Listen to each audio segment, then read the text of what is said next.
गुरुदेव, हमने सुना कि कुंभकोणम से आपके साथ 5 और ज्योतिर्लिंग वापस आए हैं। इस रोमांचक यात्रा में आगे क्या होने वाला है? हाँ, वो 11 आ गया अपने पास। 11 ज्योतिर्लिंग का 11 रुद्र तो 11 और एकादश होते हैं आगे हैं। वो सारे वहाँ है, गुरुकुल में है। आगे देखेंगे, कुछ करेंगे। हमको लगता है वो गुजरात छोड़ के इधर आ गए हैं, तो वो चाहते कर्नाटक में रहना, तो हो सकता है यहीं कुछ रखें, यहीं करेंगे। 1000 साल बाद। हाँ, बहुत एक चारित्रिक घटना है, एक इतिहास, ऐतिहासिक घटना है, इतिहास बन गया है। गुरुदेव, कहते हैं कि हर घटना पहले सूक्ष्म जगत में घटती है और फिर स्थूल जगत में प्रकट होती है।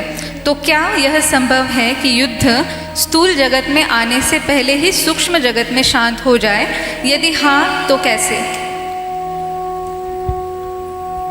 साधना इसीलिए करते हैं, ध्यान करो, प्राणायाम करो, तो सूक्ष्म में जाएंगे तो सूक्ष्म जगत जो है मजबूत होता है। स्थूल जगत तो खोखला है, स्थूल जगत उससे मजबूत है। देखो, तुम्हारा जो जीव है, जीव तो दिखता नहीं है, ये तुम्हारा मन दिखता नहीं, पर उसी से तो चलता है शरीर। शरीर दिखता है, मगर शरीर को चलाने वाला जो है मन, वो दिखता नहीं, वो चलाता है। इनका जोड़ी पता है कैसा है? जैसे अंधे के कंधे पर लंगड़ा बैठ गया।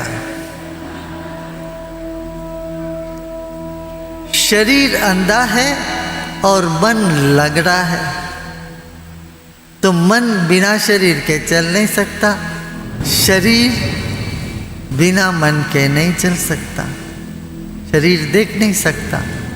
तो शरीर अंधा है, मन लंगड़ा है। दोस्ती है यही इनका। वो देखा ना तुम लोगों ने, दोस्त? पुराना एक मूवी आया था, ब्लैक एंड वाइट, एक सिनेमा था, क्या दोस्त था ना, दोस्ती क्या था उसमें? दोस्ती। हाँ, उस पे गाना भी कुछ ऐसा है। मैं आवाज ना दूंगा, कुछ ऐसे।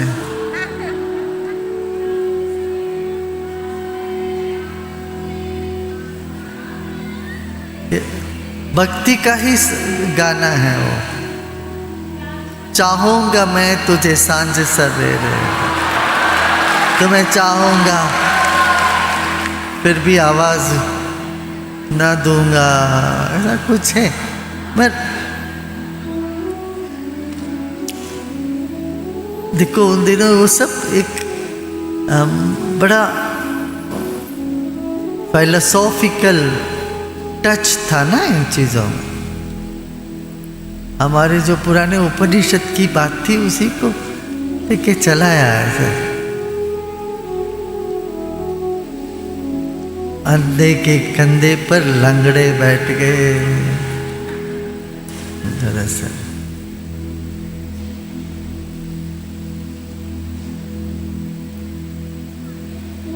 हाँ। गुरुदेव, शादी में तो सारा काम दुल्हन वालों का ही होता है। आप कहते हैं कि आप दूल्हे की साइड से हैं, तो एक साधक, सेवक और भक्त को किस साइड शामिल होना चाहिए? दूल्हे वालों में या दुल्हन वालों में? क्या उचित है?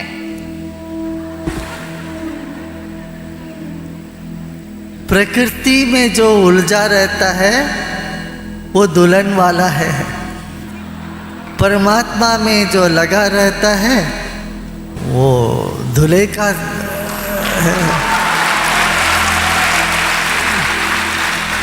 तो वो दूल्हे वाले क्या करते हैं, बारात लेके आते हैं, खा पी के सब लेके चल पड़ते हैं। ऐसे इस दुनिया में सब आए हैं, यहाँ पर मौज करो, मस्ती रहो, अपना निकल पड़ो यहाँ से। तो परमात्मा के साथ लगो तो दूल्हे, और प्रकृति के साथ लगे रहो तो रहता है, 3 गुण में उलझे रहते हो फिर तो चलता है, सतुगुण, रजोगुण, तमोगुण, कभी कुछ कभी कुछ कभी कुछ।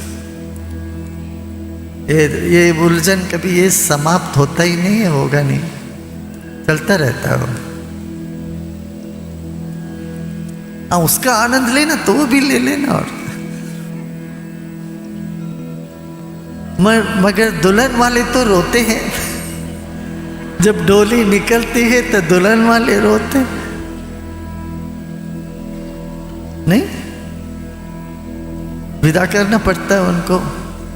दूल्हे वाले तो लेके चलते रहते हैं मौज में, आनंद में।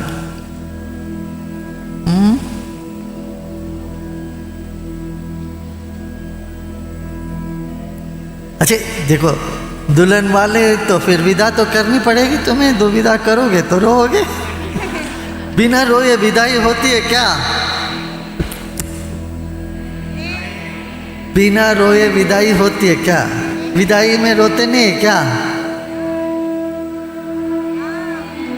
बताओ तो, ऐसे तो नहीं। अच्छा भाई छूट गई, ये घर से गए,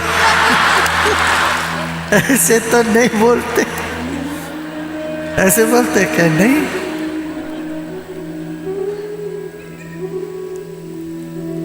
तो तुम लोग तय कर लो, दोनों अच्छे हैं, दोनों की जरूरत है। मान लो सिर्फ दूल्हे के पक्ष के ही हो गए सारे, वहाँ दुल्हन वाले कोई नहीं है, कुछ नहीं, तो फिर ड्रामा खत्म, कुछ होगा नहीं। नहीं, अच्छा है दोनों, आप जो चाहे सो वो आप अपना लो। आप दुल्हन के पक्ष में हो तो भी ठीक है, दूल्हे के पक्ष में हो तो भी ठीक, मौज करो। अच्छा, अब दूसरा वो इंस्टॉलमेंट, बारिश आने से पहले अपना जाके एक भोजन वोजन कर लो। कुछ लोग तो अभी गीले हो, कपड़ा अपना बदल के खा पी के फिर सो जाइए सब लोग अच्छे से, है ना?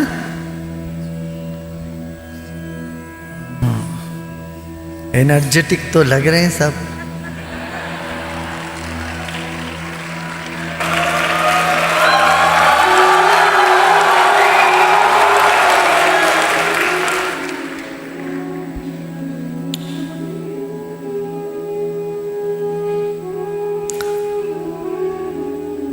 आपका क्वेश्चंस है ना, तो आप लिख के यहाँ बास्केट रहेगा उसमें डाल देना। संयम वाले अलग से, और एडवांस कोर्स का तो अपना चल ही रहेगा, वहाँ तो है आपके पास क्वेश्चन बात। एडवांस संयम वाले अपना क्वेश्चन उसमें डालो, यदि हो तो। अभी तक तो कोई प्रश्न तो होना नहीं चाहिए, हो तो उसको फाड़ चीर के सब फेंक देना।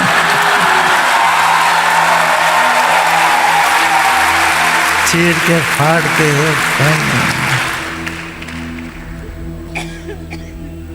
यही बात है, मुख्य बात यही है। बाप रे, इसलिए कहते हैं माया का बादल ऐसे मंडराता है, आपको पता ही नहीं चलता कैसे आपको ऐसे उखाड़ लिया, वो कैसे आपको घेर लिया, इतना जबरदस्त घेर लेता, और उसमें चीर के उसको फाड़ कर निकलो। यही करना है।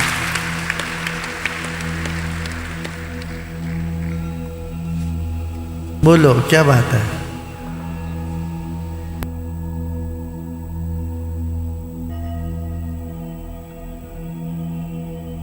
कविता सुनानी है गुरुदेव। अच्छा, उनको कविता सुनानी है, सुनाओ चलो।